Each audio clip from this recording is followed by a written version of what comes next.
Pourquoi est-ce que les gens sont malheureux dans leurs relations intimes? Pourquoi est-ce que les gens perdent le goût à leur vie sexuelle? Pourquoi est-ce que les gens ne ressentent pas le beau, le pétillant, le magnifique dans leur intimité sexuelle? Voilà une préoccupation de beaucoup de couples que je rencontre ici en consultation et notamment d'une dame que j'ai reçue la semaine dernière qui venait me consulter parce que clairement elle me disait ne pas du tout être heureuse en relation. Pourtant, elle est avec un homme qu'elle aime, du moins quand elle dit qu'elle aime, pour qui elle a maintenant de l'estime et de l'affection vu qu'ils sont en couple, ils sont mariés, ils ont des enfants, ils ont construit des choses ensemble. Ça fait un certain temps qu'ils sont ensemble, déjà après de 10 ans de relation. Mais au fond, elles se sentent malheureuses, elles se sentent vides, elles sentent que, voilà. Elle vit en fait la relation plus par complaisance, plus par devoir que par plaisir, par intensité. Et donc, en essayant de discuter avec elle, je me suis rendu compte des erreurs qu'elle faisait. Et en écoutant les erreurs qu'elle faisait, qui faisaient qu'elle se retrouve malheureuse dans sa relation intime, dans sa relation sexuelle avec son mari, je me suis dit qu'il serait intéressant que je te le partage. Donc, dans cette vidéo, je vais donc te partager 3 erreurs monumentales que beaucoup de personnes font et qui fait qu'au final, ils se retrouvent malheureux dans leur vie intime, dans leur vie sexuelle. Et si tu restes jusqu'à la fin, je vais te partager une 4e erreur que je me suis dit, je vais réserver vraiment aux personnes qui sont intéressées par cette question-là. C'est parti!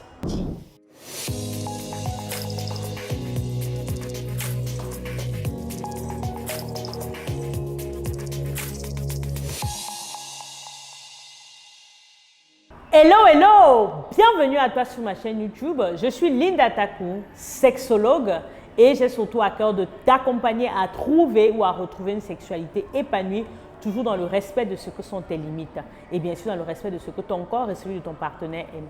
Ici, dans cette chaîne, on parle principalement de sexualité parce que je suis convaincue que c'est un sujet assez important mais très tabou dans notre société pour lequel on a besoin de mettre les mots dessus pour pouvoir soigner l'ensemble des mots qui l'entourent.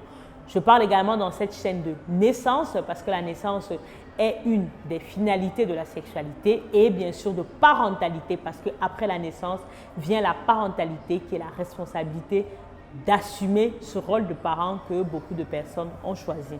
Donc si ce sujet t'intéresse, je t'invite à faire tes 2 premiers pas sur la chaîne. Premièrement, va dans la barre de description et clique sur la cloche de notification pour t'abonner à cette chaîne de manière à être informé de la parution de nos nombreuses vidéos hebdomadaires. Et ensuite, va toujours dans la barre de description et télécharge gratuitement le petit e-book que j'ai écrit pour toi qui s'intitule 5 clés pour entretenir le désir avec ardeur. C'est un petit e-book qui se lit assez rapidement et qui va te donner des outils simples à mettre en application pour toi aussi entretenir la flamme dans ta relation. Et si tu veux aller plus loin, tu as mes coordonnées en barre de description, tu peux directement réserver un appel de coaching ou de consultation avec moi. Et si tu veux participer à ce que le contenu que je partage te plaise, également en barre de description, tu as un lien pour pouvoir remplir un formulaire et me donner ton avis sur ce que tu souhaites que je te partage dans cette chaîne. Comme je te disais en début de vidéo, beaucoup de personnes sont malheureuses dans leur intimité sexuelle.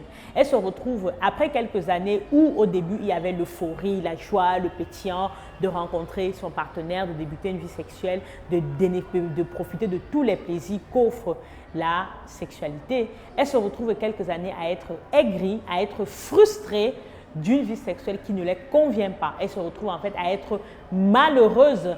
Et très souvent, quand elles se retrouvent dans cette situation-là, soit elles sont dans le regret, se posent des questions sur est-ce que j'ai choisi le bon ou la bonne partenaire. Elles se retrouvent à chercher des solutions ailleurs, par exemple dans des relations extra-conjugales, ou alors elles se retrouvent à être plaintives, à être grincheuses, à être aigries du fait qu'elles ne sont pas satisfaites sexuellement. Dans cette vidéo, donc, je m'avais donc te partager 3 erreurs monumentales que beaucoup de personnes commettent et qui font qu'ils n'ont pas la sexualité épanouie qu'ils souhaitent ou alors leur intimité sexuelle se dégrade petit à petit. La première erreur que beaucoup de personnes font, c'est de penser en fait que l'activité sexuelle est innée. C'est-à-dire qu'on n'a pas besoin pour ça d'apprendre que c'est naturel, c'est comme boire de l'eau. À ça, je dirais non, c'est justement une des grosses erreurs que vous commettez. Certes, Notre sexualité est une fonction relationnelle. Certes, depuis qu'on est né, on s'est préparé à débuter une activité sexuelle, que ce soit dans son corps, dans notre corps qui a grandi, qui s'est transformé à la puberté, que ce soit dans notre cœur parce qu'on a appris à aimer, à développer des sentiments pour des personnes déjà qu'on aime, nos parents, nos frères et sœurs. On a également grandi en ayant une éducation qui nous a fondé des croyances, qui nous a donné une culture, ainsi de suite. Oui, on a les bases, on a les prérequis pour pouvoir démarrer une vie sexuelle. Mais tout le monde n'a pas toujours la faculté de démarrer sans la preuve. Toutes les personnes que je rencontre, même depuis les adolescents, bien qu'on ait ces prérequis-là, se posent toujours les questions sur la sexualité, l'acte sexuel. D'ailleurs, j'ai fait une vidéo où je vous parle des questions que se posent les jeunes sur leur sexualité et les enjeux de la relation sexuelle qui sont totalement différents entre les hommes et entre les femmes. Je t'invite d'ailleurs à aller regarder ces vidéos-là. Et donc, tu vas donc te rendre compte que même si on a les prérequis, même si on est préparé, ce n'est pas inné. Ça demande toujours de l'apprentissage. Et donc, on apprend de deux manières. Soit en faisant, donc on se lance à l'eau pour quelque raison que ce soit et puis on apprend en nageant dans le tas. Soit on prend le temps de vraiment se préparer en se formant. D'ailleurs, dans ce sens, je propose une batterie de formations sur les sujets qui touchent la sexualité. Si tu es intéressé, tu pourras me faire un mail et je pourrai déjà te partager les formations que j'ai à disposition. Donc, le fait de penser en fait que votre sexualité est innée, que vous n'avez rien à faire pour démarrer une activité sexuelle, pour être à l'aise dans votre intimité sexuelle, c'est faux. Tout s'apprend. Tout s'apprend. On peut avoir des réflexes, on peut avoir des prédispositions, mais tout s'apprend. Et il y a différentes méthodes d'apprentissage. Donc, vous apprendrez d'une manière, même le fait de débuter une activité sexuelle, de tester, d'aller, si c'est une manière d'apprentissage. Pour avoir, entre guillemets, les performances sexuelles que vous avez, par exemple, pour les hommes qui sont très axés performance, leur capacité à pouvoir maîtriser, par exemple, leur éjaculation, ça s'apprend. Quand vous commencez une activité sexuelle, vous n'allez pas tout de suite maîtriser votre éjaculation du premier coup. Donc, ça s'apprend. Et donc, l'erreur que beaucoup de personnes font, c'est de penser que non, ça ne s'apprend pas, ils vont commencer et ça va aller comme sur des roulettes, ça sera magnifique du premier jusqu'au dernier jour. Non, c'est cette grosse erreur. Et donc, si vous êtes donc conscient donc, que ça s'apprend, vous pouvez mettre en jeu les moyens qu'il faut pour apprendre. Et bien sûr, moi, ce que je vous invite à faire, c'est de vous former, de venir par exemple suivre une de mes formations, que ce soit en ligne, que ce soit en présentiel, pour apprendre de manière à avoir le moins de casse, pour apprendre l'art de la relation intime, comment entretenir une bonne qualité de relation déjà avec soi-même en couple, comment profiter, comment se rejoindre, comment jouir pleinement d'une relation intime, de sa sexualité, de son activité sexuelle avec son partenaire. Voilà, ne commettez pas cette erreur-là. Ce n'est pas inné, ça s'apprend. Venez apprendre. La deuxième erreur que commettent beaucoup de personnes, beaucoup de couples, c'est de tomber dans la passivité. C'est quoi la passivité?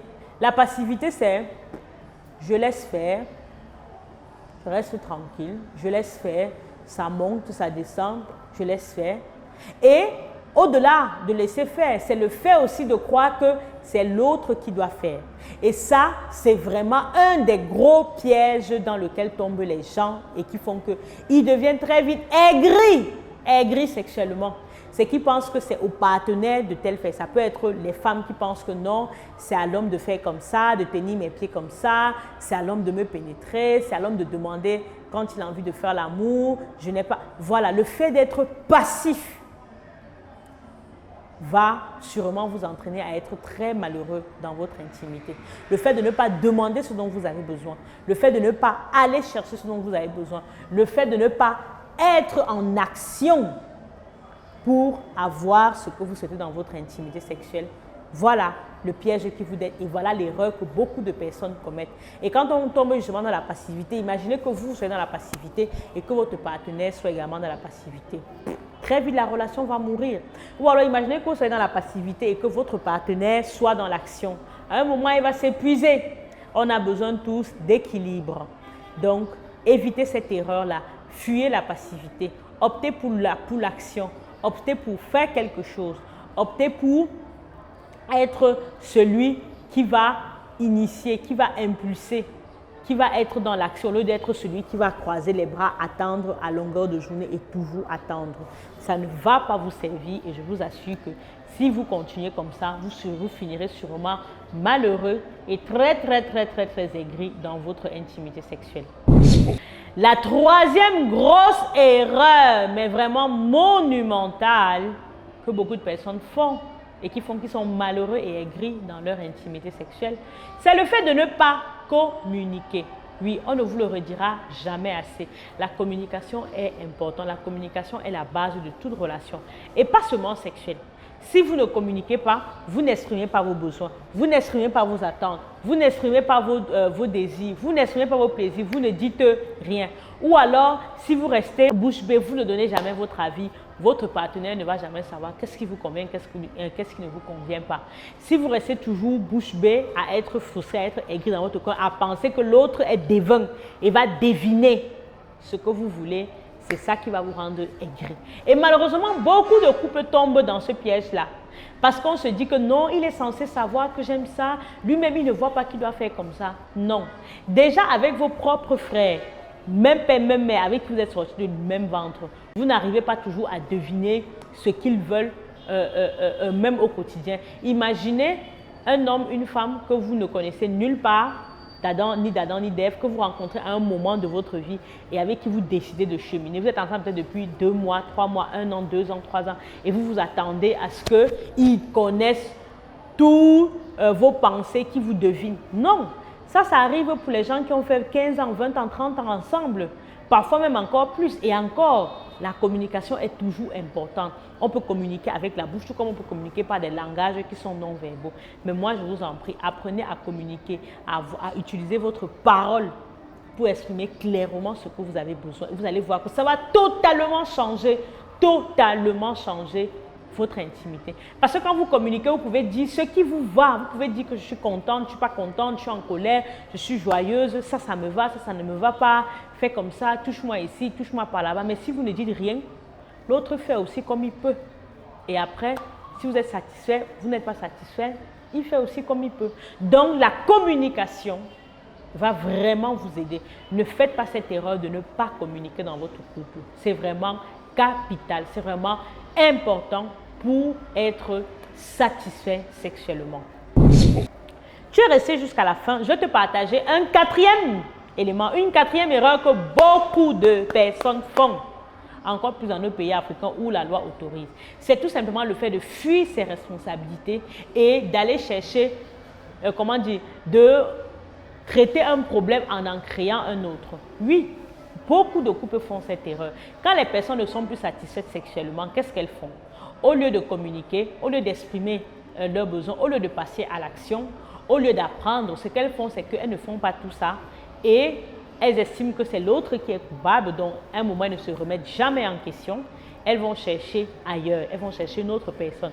Par exemple, soit avoir une relation extra-conjugale, soit s'enfuir, soit avoir un deuxième bureau, ainsi de suite, ainsi de suite, ainsi de suite. Et dans certains pays, par exemple, où on permet la polygamie, certains hommes, ils vont tout simplement chercher une femme, parfois parce qu'ils ne sont pas satisfaits sexuellement. Après, on va donner toutes les raisons du monde. Oui, elle n'est pas propre, elle a manqué le respect à ma mère, elle a mère. Fondamentalement, il y a toujours une question de sexe, de plaisir, de satisfaction sexuelle qui revient.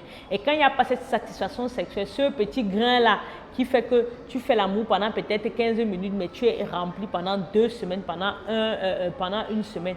Quand il n'y a pas ça, ça crée de la tension, et on a l'impression que tous les problèmes du monde nous arrivent à un moment dans notre relation. Donc voilà donc la grosse erreur que les personnes font, fuir leurs responsabilités, ne pas se questionner, ne pas se remettre en question et aller tout de suite dehors chercher la solution à leurs problèmes en se disant « Ok, comme je ne suis pas heureux, comme je ne suis pas satisfait sexuellement, je vais me satisfaire dehors. » Sauf qu'en allant se satisfaire dehors, vous réglez le problème pour vous. Vous assouvissez un besoin de votre corps, mais qu'en est-il de la relation après avec votre partenaire? Donc voilà les 4 erreurs monumentales que les personnes font et qui les empêchent d'avoir une sexualité épanouie, qui les empêchent d'être heureux. Je t'invite donc en commentaire à me dire ce que tu en penses. Est-ce qu'il y a des erreurs que j'ai oubliées et surtout, qu'est-ce qui te parle le plus? Est-ce que tu te reconnais dans quelque chose et qu'est-ce que tu t'engages à faire pour que ça change? Et si cette vidéo t'a plu, vraiment partage-la. Cette vidéo est d'utilité publique. Elle pourrait vraiment changer totalement l'intimité sexuelle d'un de tes proches. Alors partage-la massivement. Tu fais vraiment une très bonne action en la partageant. Et bien sûr, je te retrouve en commentaire pour la suite de nos échanges. Sur ce, je te dis à très vite.